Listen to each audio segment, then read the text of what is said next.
சென்னை மெரினா உழைப்பாளர் சிலை, நால்வர் பெருமக்கள் உழைப்பதை போல சிலை, அங்கே அருகிலே நால்வர் பெருமக்கள் நினைவிடம். நால்வர் பெருமக்கள் சிவபெருமானுக்கு மிக முக்கியமானவர்கள். அந்த சிவபெருமானுக்கு நால்வர் எப்படி முக்கியமோ, தமிழ்நாட்டுக்கு நால்வர் முக்கியம். அந்த நால்வரும் சமாதியாக உழைப்பாளர் சிலை அருகில் இருக்கிறார்கள். இந்த கடற்கரையில்தான் பேரறிஞர் அண்ணாவும் நம்முடைய முத்தமிழறிஞர் கலைஞரும் புரட்சி தலைவர் எம்ஜிஆரும் சீரணி அரங்கம் என்ற மேடையிலே நின்று கொண்டு பேசி பேசி கழகத்தை வளர்த்தார்கள்.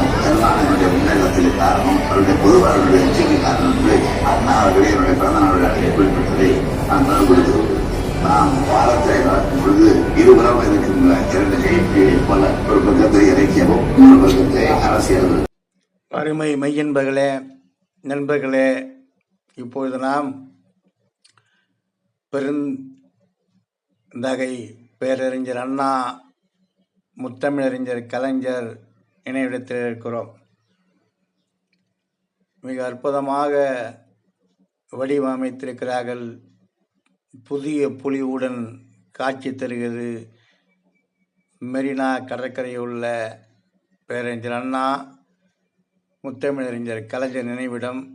பார்வை நேரம் காலை 9 மணி, மாலை 8 மணி. அண்ணாவுடைய சிலையை பார்க்கிறோம். தலைவர் கலைஞருடைய நினைவிடத்தை பார்க்கிறோம். தலைவர் கலைஞர் சிலை மிகவும் எழில் வாய்ந்த இடமாக மாற்றியிருக்கிறார்கள். பார்த்து கொண்டே இருக்கலாம்.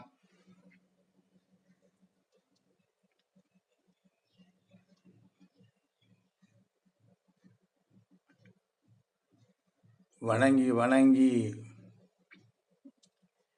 வணங்கப்பட வேண்டிய இடம்.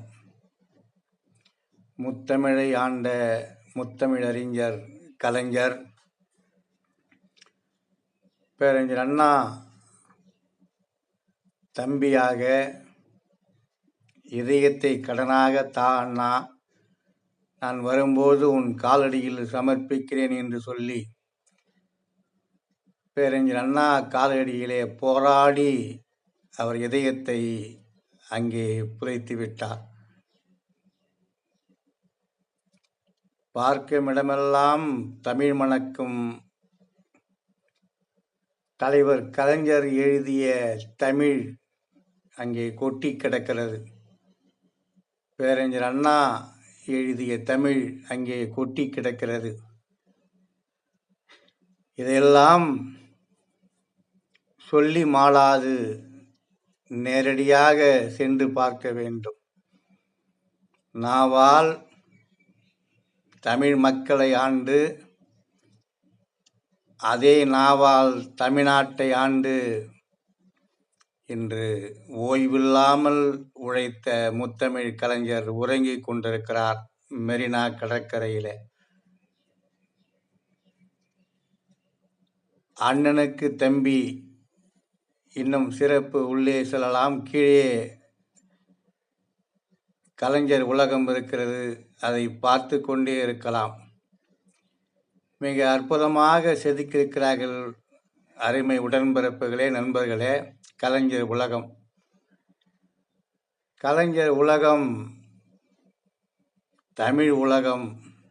உலகத்தில் வாழ்கின்ற தமிழ் மக்களின் ஒப்பற்ற தலைவர் கலைஞர். அவர் 1 கோடிக்கு மேல் உதித்த வார்த்தை என் உயிரினும் மேலான அன்பு உடன்பிறப்புகளை என்று செதுக்கியிருக்கிறார்கள். இதெல்லாம் பார்க்க நேரடியாக செல்ல வேண்டும். உலகத்தில் உள்ள 800 கோடி மக்களுக்கும் பொதுமறை திருக்குறள் அந்த திருவள்ளுவருக்கு கன்னியாகுமரியிலே சிலை அமைத்த மாபெரும் தலைவர். இன்னும் ஏராளமாக இருக்கிறது. வள்ளுவருக்கு கோட்டம் அமைத்த தலைவர். குடிசை மாற்று வாரியத்தை உருவாக்கி ஏழை எளிய மக்களுக்காக மாடி வீடு கட்டி கொடுத்த மாபெரும் தலைவர். அந்த காட்சியெல்லாம் பார்க்கிறோம். படித்த மாணவர்களுக்கு இந்த உலகம் ஐடி துறையிலே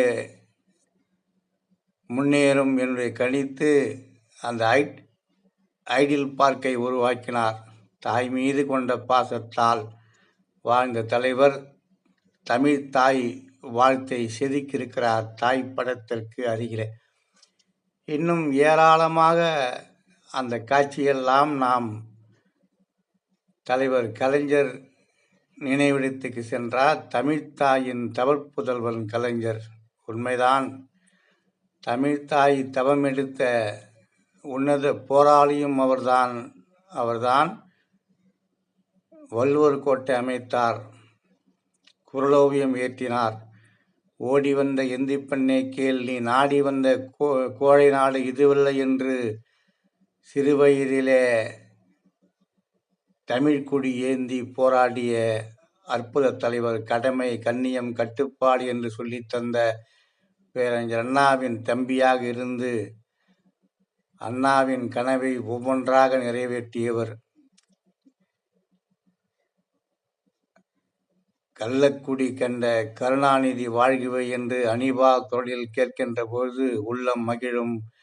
அந்த கள்ளக்குடி டால்மியாபுரம் என்பதை கள்ளக்குடி என்று மாற்றுவதற்காக ஓடுகின்ற ரயிலில் தண்டவாளத்திலே தலை வைத்து படுத்து போராடிய மாபெரும் தலைவர் நம்முடைய முத்தமிழறிஞர் கலைஞர். இப்பொழுதெல்லாம்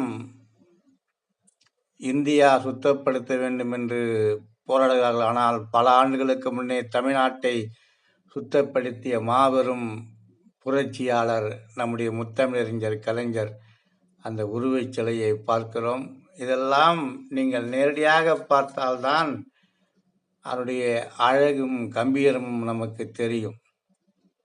கட்சி வேறுபாடு அன்றி கலைஞர் எல்லோருக்கும் பொதுவாகிவிட்டார், பொதுவானவர். அவர் அமர்ந்திருக்கிற அழகு சிலையை பார்க்கின்ற பொழுது மகிழ்ச்சியை பெற்றுத்தந்து 1974 ஆகஸ்ட் 15 அன்று தலைவர் கலைஞர் அவர்கள் சென்னை புனித ஜார்ஜ் கோட்டையில் முதன்முறையாக கொடியேற்றி ஆற்றிய உரை.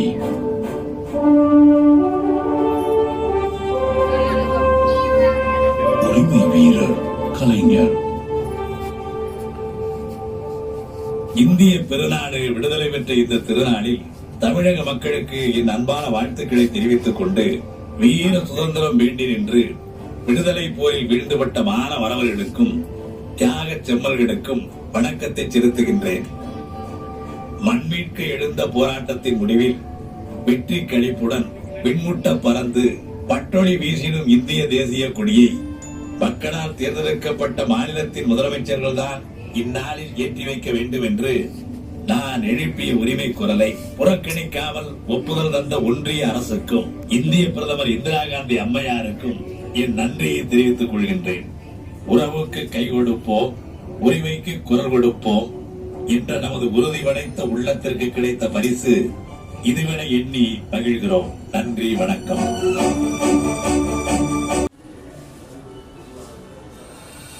அதே போல தலைவர் கலைஞர் எழுதிய புத்தகங்கள் அந்த தொலைக்காட்சியில் இருக்கிறது. கை வைத்தால் உடனடியாக அந்த காட்சி நம் கண்முன்னே தோன்றுகிறது. மிகவும் சிறப்பு. இதெல்லாம் அந்த நினைவிடத்துக்கு கீழே சுரங்கை பாதை போல அமைத்து சிறப்பாக வைத்திருக்கிறார்கள். அதை பார்க்காமல் வந்துவிடாதீர்கள். இதெல்லாம் நமக்கு கிடைத்த மாபெரும் பொக்கிஷங்கள். அந்த பொக்கிஷங்களை பாருங்கள்.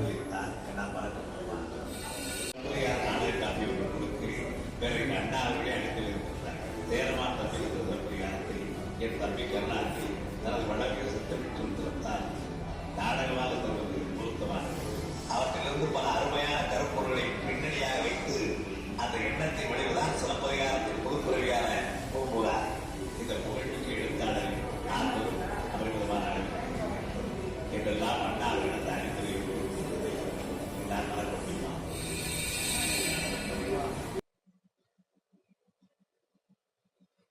எத்தனையோ தொழிற்சாலைகளை உருவாக்கியவர்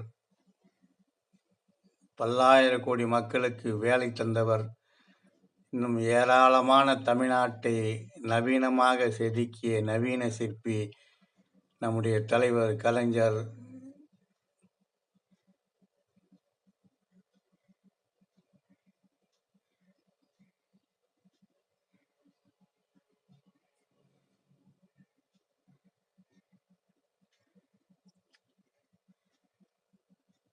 நீங்கள் எப்படி என்னை நினைத்தாலும் உங்களை நான் சுற்றி சுற்றி வருவேன் என்று அந்தரத்தில் தொங்குவதைப் போல இந்த சிலை இருக்கிறது. மார்பு அளவு சிலை, நம் இதயத்தில் நுழைந்துவிட்ட சிலை, முத்தமிழறிஞர் கலைஞரின் சிலை. பார்க்க அற்புதமாக இருக்கிறது. கலைஞர் எழுதிய புத்தகங்கள் எழுதி எழுதி தமிழ்நாட்டை அறிவு களஞ்சியமாக மாற்றிய தலைவர். அற்புதமான காட்சியை பார்த்தோம். காலம் பொன் போன்றது, கடுமை கண் போன்றது. முத்தமிழறிஞர் கலைஞர் மிக அற்புதமான காட்சியெல்லாம் நீங்கள் நேரடியாக சென்று பார்க்க வேண்டும். மிகவும் சிறப்பு வாய்ந்த பேரறிஞர் அண்ணா, முத்தமிழறிஞர் கலைஞர் நினைவிடங்களை பார்க்க பார்க்க பல்லாயிரக்கணக்கான மக்கள் வந்து பார்க்க வேண்டும். இவர்களெல்லாம் பேரறிஞர் அண்ணா எப்படியெல்லாம் தமிழுக்காக உழைத்தார் என்பதை நாம் எல்லாம் பிறப்பதற்கு முன்னால் தமிழ்நாட்டை சொர்க்க பூமியாக மாற்ற வேண்டும் என்று தன்னுடைய சுகங்களையெல்லாம் தவிர்த்து நடந்து நடந்து இதய வலியையும் பொறுத்து கொண்டு எதையும் தாங்கும் இதயம் வேண்டும் என்று சொல்லி இங்கே உறங்கிக் கொண்டிருக்கிறார் பேரறிஞர் அண்ணாவும் முத்தமிழறிஞர் கலைஞரும். தமிழ்நாட்டுக்கு என்னென்ன தேவை என்பதை தமிழ் மொழியை உயிர் மூச்சாக கொண்டு ஆட்சி செய்தவர்கள் நால்வர் பெருமக்கள்.